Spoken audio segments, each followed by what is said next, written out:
ये आज पत्रकार परिषद रखने का मकसद ये था कि महाराष्ट्र मुतवल्ली इनामदार यूनियन की तरफ से ये पत्रकार परिषद का आयोजन किया गया।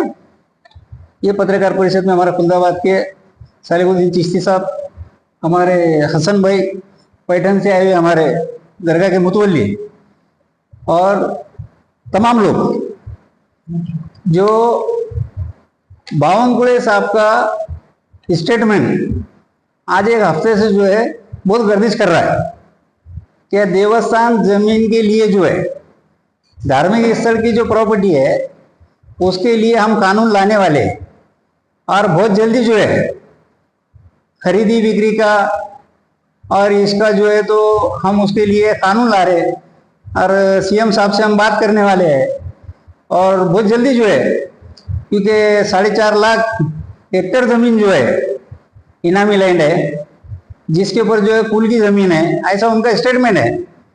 हमारा बावनकुळे साहब का जो स्टेटमेंट है उसको पूरा महाराष्ट्र मुतवल्ली इनामदार संघ यूनियन का विरोध है और अभी फिलहाल ही में धार्मिक स्थल के ताल्लुक से 15/4/2025 को बॉम्बे हाईकोर्ट ने महसूल मंत्री के खिलाफ, गवर्नमेंट के खिलाफ आदेश पारित किया और वो आदेश में उन्होंने क्लियर कट कहा ये जो प्रॉपर्टी है ये प्रॉपर्टी जो है वक्फ की रहेंगी, उसके अंदर किसी महसूल मंत्री की, किसी गवर्नमेंट की कोई धांधली चलने वाली नहीं।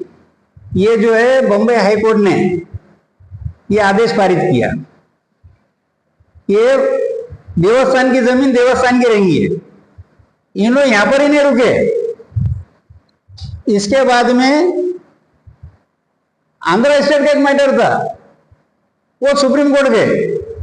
सुप्रीम कोर्ट में उन्होंने बोला कि भाई ये जो है वक्फ प्रॉपर्टी जो है इसको हस्तांतरित करना है और ये सर्विस लैंड है। सुप्रीम कोर्ट ने 24 अप्रैल 2026 को आदेश पारित किया कि ये जो प्रॉपर्टी है सेवा इनाम, चाहे मस्जिद रहो, मंदिर रहो, दरगाह रहो, किसी भी देवस्थान रहो, उसके लिए उसको देवस्थान ही बोला जाएगा। उसके लिए कोई कानूनी तरतूद नहीं है, वो हमेशा के लिए कायम का देवस्थान रहेगा। जब बॉम्बे हाई कोर्ट और सुप्रीम कोर्ट जिस तरीके के आदेश देता है, उसके बाद में हमारे मिनिस्टर महसूल मंत्री बावनकुळे साहब, इनको ये नहीं मालूम कि आने वाले वक्त का 2016 में भी गवर्नमेंट इन्हीं की थी। इन्होंने जीआर पारित हुआ जिसके अंदर सुधारित बोल के मराठवाड़े के अंदर इनामी लैंड को कुल कायदा लागू होता नहीं, ये मैं नहीं बोल रहा, ये इन्हीं का जीआर बोल रहा।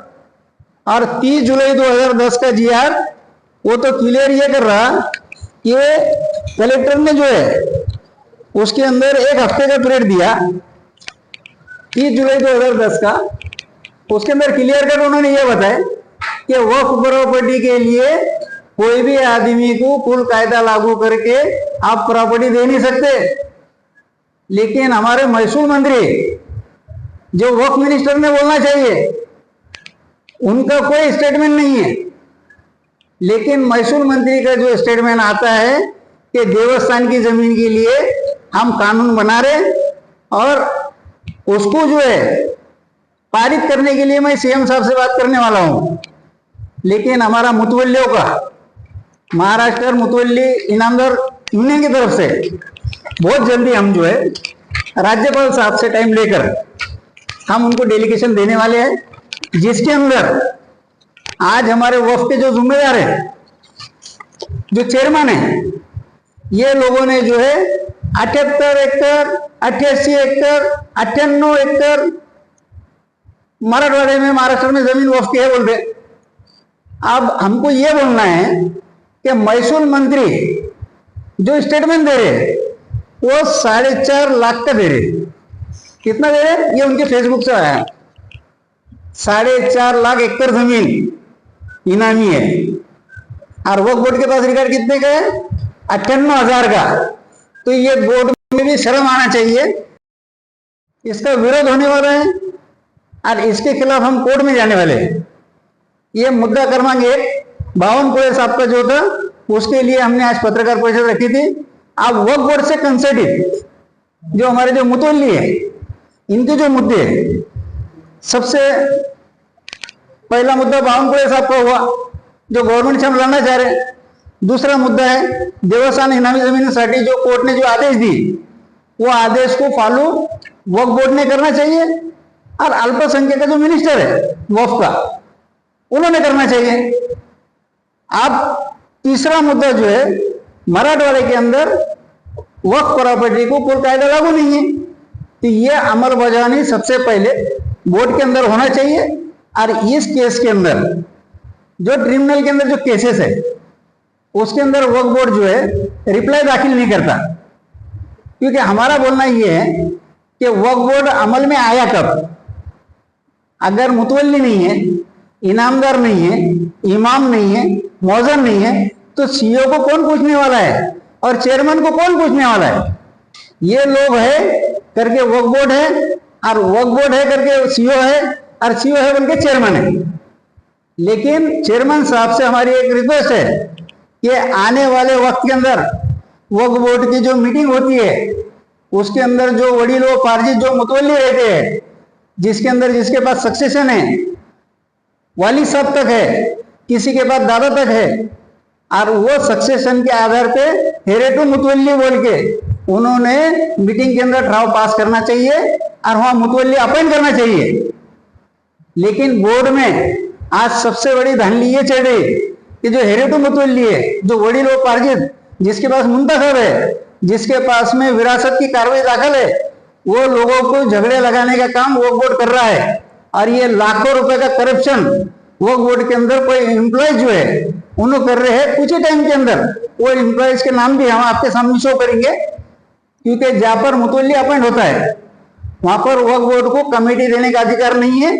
लेकिन वक्फ बोर्ड ने खुदाबाद शरीफ के अंदर जो वडीलोपार्जित हेरिंग और इनके मुंतखब होते हुए, इनकी विरासत दादा तक होते हुए वहां पर जो कमेटी अपॉइंट की वो बेकायदेशीर है। तो तात्काल जितने बेकायदेशीर कमेटी है वक्फ बोर्ड ने रद्द करना चाहिए, ऐसी हमारी डिमांड है। पांचवा मुद्दा इनामदार मुतवल्ली, इनके वारस के लिए एसडीएम के पास में जो अपील दाखिल करना पड़ती है वारसात के लिए, तो हमारे चेयरमैन साहब ने डिविजनल कमिश्नर साहब से मुलाकात करके एक मीटिंग उन्होंने अप्रोच की थी, जिसके अंदर डिविजनल साहब ने एक चीज उनको बोला था कि आपको जो टाइम लग रहा है विरासत के लिए, तो एक सेक्शन हमारे तरफ से आप बोर्ड के अंदर ले लो। तो हमारे चेयरमैन साहब ने आज तक उसका खुलासा लोगों के सामने नहीं करे, इसका हमको बहुत बड़ा दुख है। लेकिन हमारा बोलना है कि जो विरासत की कार्रवाई एसडीएम के पास में अतियात सेक्शन में जो पेंडिंग है वो तात्काल निकालने का काम महाराष्ट्र मुतवल्ली इनामदार यूनियन करने वाली है। और महाराष्ट्र के तमाम मुतवल्ली जितने भी जो रुके हुए वो सब लोगों ने हमसे अप्रोच होना चाहिए। इंशाल्लाह हम उनकी विरासत की कार्रवाई करेंगे। छठा मुद्दा हमारा ये है कि महाराष्ट्र राज्य में जो इनामी जमीन के ऊपर जो अतिक्रमण हुआ वो अतिक्रमण निकालने की जिम्मेदारी वक्फ बोर्ड की है। और वक्फ बोर्ड ने अपनी जिम्मेदारी सही तरीके से नहीं निभाने की वजह से आज वो अधिकार क्रिमिनल कोर्ट को गए, और क्रिमिनल कोर्ट को जाने के कारण ये हुआ कि हमने जो है सबसे पहले एमओए पटेल जो है 2003 के अंदर वक्फ बोर्ड को सीईओ थे, तो मैं उनसे रास्ता करके उनको बोला कि साहब 54 और 55 की जो कार्रवाई है, जो अतिक्रमण निकालने के लिए जो काम होना चाहिए, आज एक छोटी सी महानगर पालिका है, उनके पास में पुलिस बंदोबस्त है, उनके पास में हर चीज जो है अवेलेबल रहने के बाद में उन्हें काम करते। लेकिन महाराष्ट्र राज्य का वक्फ बोर्ड इतना बड़ा होने के बाद इनके पास में पुलिस बंदोबस्त नहीं मिलता, इनके पास में कोई कार्रवाई नहीं रहती, यानी दाल में कुछ काला है, इनकी नीयत साफ नहीं है। वक्फ बोर्ड के नए सीईओ आए हैं, हम उनसे कल मिलने वाले हैं और उनको ये बोलने वाले हैं कि साहब आप औरंगाबाद शहर के अंदर आप सीईओ बोलकर आए, आपकी हम गुलगोशी कर रहे हैं, लेकिन अल्लाह ताला को हाजिर नाजिर रखते हुए जो दायरे आपके पास है, उनके लिए आप ईमानदारी से काम करिए कि हमारी सुइच्छा उनको रहने वाली है। और अतिक्रमण निकालने के लिए मैं एमवाई पटेल को लेकर, सीओ थे वक्फ बोर्ड को, इनको लेकर बॉम्बे हाईकोर्ट औरंगाबाद बेंच को गया था। औरंगाबाद बेंच के अंदर 8 कलेक्टर को मैं पार्टी किया था मराठवाड़े के। 8 कलेक्टर को पार्टी करने के बाद हाईकोर्ट ने ऑर्डर दिया कि वक्फ बोर्ड की 54 और 55 की कार्रवाई जैसी आती है तो कलेक्टर ने इमीडिएट जो तो इंक्रीजमेंट हटा देना चाहिए। लेकिन ये ऑर्डर होने के बाद भी वक्फ बोर्ड के सीओ और वक्फ बोर्ड का डिपार्टमेंट इसके अंदर कहीं ना कहीं कम पड़ा। इसके लिए ये अधिकार इनसे निकालकर आप वक्फ ट्रिब्यूनल की तरफ चले गए। अब 54 की कार्रवाई सीओ को अधिकार नहीं है। अब ये कार्रवाई के लिए वक्फ ट्रिब्यूनल में जाना पड़ता जब 54 की कार्रवाई होती है। इसका भी हमको बड़ा अफसोस है